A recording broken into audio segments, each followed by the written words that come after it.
Hello, dajaxal. Yaxşımısınızlar köpçülük. Şücarsızlık, Nurziyadır, Emmullah'a otluk salam. Siz bugün qېرىنداشلىرىڭىزغا تېلېفون قىلدىڭىزمۇ? Ahvalini so'rab baqdingizmi? Qayerda? Nima qilyapti? Ahvoli yaxshimi? Qېrىندىشىڭىzning ahvolini bilamsiz? Har qancha aldirash bo'lsangizmi?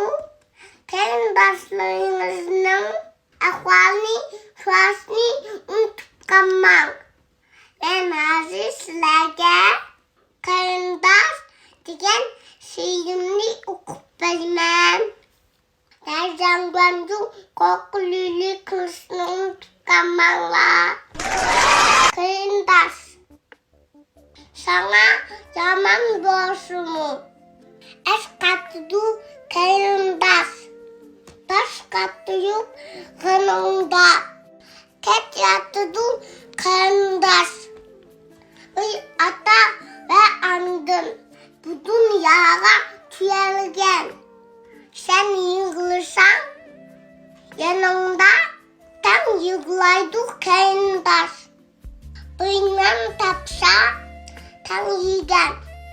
Bir kiyimni tan kiygan. Mening shuning demagan. Mehribonlik ko'rsatib, so'z ochdi qېrindosh. Kichik bo'lsang oldiga, bayg'in egilib. Mehribonlik ko'rsatib, so'z ochdi qېrindosh. Qېrindishim, qېrindosh. Qېrindishim jon odosh. Men bilan bo'l qalbdosh. Köpçülük rahmet. Benim bu şeyimi anlap, qېrindishimizni ko'rginiz keldimi? Undoq bo'lsa, hozirlam qېrindishingizga telefon qiling. Xayr-xo'sh, ko'pchilik aytgusaylik.